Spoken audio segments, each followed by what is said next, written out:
You must be aware of this name. I'm not saying that you have to know in a casual sense, but you might want to give her a look. I'm talking about the kind of need to know when, in 5 years, you'll look back at this same time and say, yeah, I remember when she was just getting started.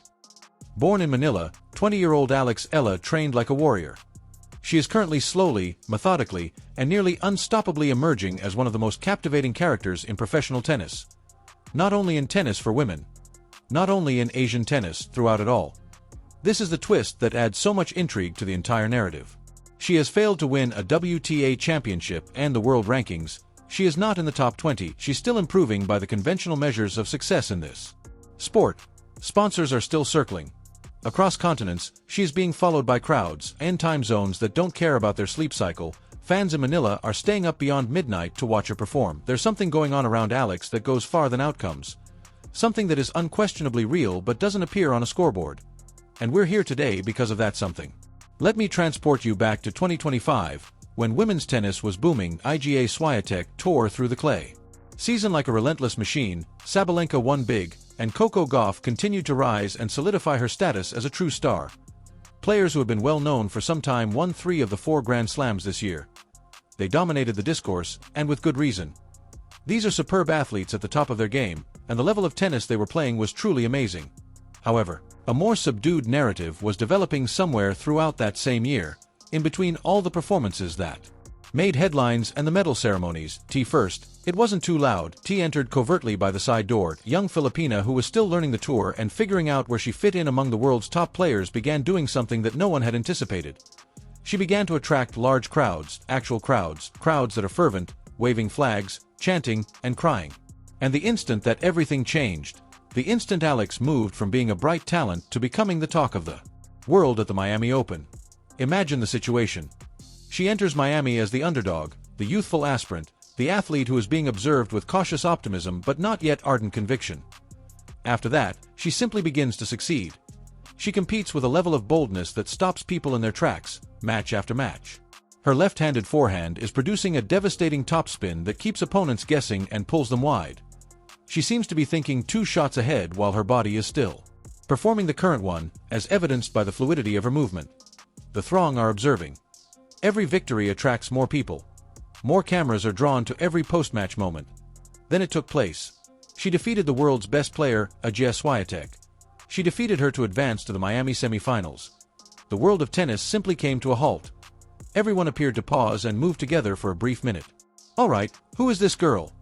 That one wasn't only an outcome, it was a declaration. 20-year-old Filipino who had just defeated the world's greatest player was trained by a grandfather who had given her her first racket back in Manila. Give that a minute to land, because it's the kind of moment that alters a narrative rather than just creating a headline. The atmosphere around Alex's matches changed after that. The enthusiasm grew louder as the throng grew larger. The number of Filipino supporters who had been silently applauding began to increase, bringing their flags, food, voices, and pride. Additionally, it wasn't limited to Filipino enthusiasts. Tennis fans began tuning in, showing up, and telling their friends from all over the world. The thing about Alex is that it's more than just watching her play tennis. It has an emotive quality. You have the impression that you are witnessing someone battle for something more than a point, a match, or even a competition. You sense the hopes of a generation and the weight of a nation behind her. And that emotion spreads. A translator is not required. Like music, it transcends national boundaries. She is aware of it.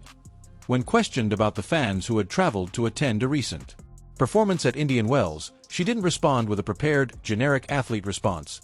She discussed what it truly means to her. She claimed that some of the spectators had endured chilly weather, lengthy trips, and terrible seats simply to see her participate. You could tell from the way she described it that people in the Philippines were staying up late to watch her scores in real time. She truly felt the weight and warmth of that connection. It was more than just appreciation for positive publicity. Moments like that, she said, remind her of the reasons she initially fell in love with tennis. And it's Alex's quality that transcends tennis. She possesses a unique ability to make her story seem relatable. Her journey is not the only one. Everyone who has ever been told they come from a place that doesn't produce tennis champions may relate to her story. Everybody who has ever been the underdog among a group of individuals with greater infrastructure, resources, and history. When you ask her about her childhood, she probably doesn't skip over the difficult bits because they all realize that her story is theirs as well. She was raised in Manila and trained under her grandfather, who served as one of her first coaches during her formative years. Alex was already putting in the kind of hours that most adult sportsmen would find draining, while other children were merely learning the fundamentals and playing casually with bouncy balls, lengthy sessions, meticulous technical work, the self-control needed to advance not only physically but also intellectually, strategically, and temperamentally. She was formed at a young age. Early on, sacrifices were made, missing out on typical childhood moments, travel, and training schedules. From an early age, it was all part of the deal. She made that agreement because she knew deep down that tennis was her calling, not because she was coerced. This foundation ultimately brought her to the Rafa Nadal Academy in Spain, one of the most famous training facilities in the entire sport. Consider the implications for a child from Manila. She traveled across the globe to train at a facility established by one of the greatest athletes in history, where the ethos of greatness permeates every practice, session, and game-related discussion. The Nadal Academy is renowned for turning out players with fierce topspin, unwavering physicality, and a mental tenacity that holds up under duress. All of those attributes are evident in Alex's current style of play. Her opponents are truly afraid of her left-handed forehand. T bends wide, kicks high, and arrives with a speed and spin that throws off rhythm and necessitates mistakes. Her footwork has improved. Her awareness of the court has grown.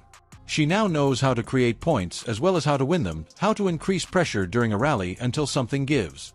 She is, by all accounts, a truly dangerous tennis player, and even though she is only 20 years old, the business community has taken notice very seriously. Nike has previously taken part. Back home in the Philippines, big companies like Globe Telecom and Bank of the Philippine Islands have embraced Babolat, the racket brand. These are not little transactions. These important collaborations are based on the idea that Alex stands for something that can be sold both domestically and internationally. This is where the story really picks up steam since it goes beyond what she has previously signed. It has to do with what is supposedly on the horizon. Significant worldwide businesses are reportedly getting ready to offer Alex big endorsement deals, according to a number of insiders in the marketing and sponsorship industry, those who switch careers. The kind that create an icon rather than merely helping an athlete. Marketing executives who pay close attention to the tennis world have begun to make a comparison that is both really apartment-like and genuinely complimentary. Her commercial potential is being compared to Emma Raducanu following her incredible victory at the US Open in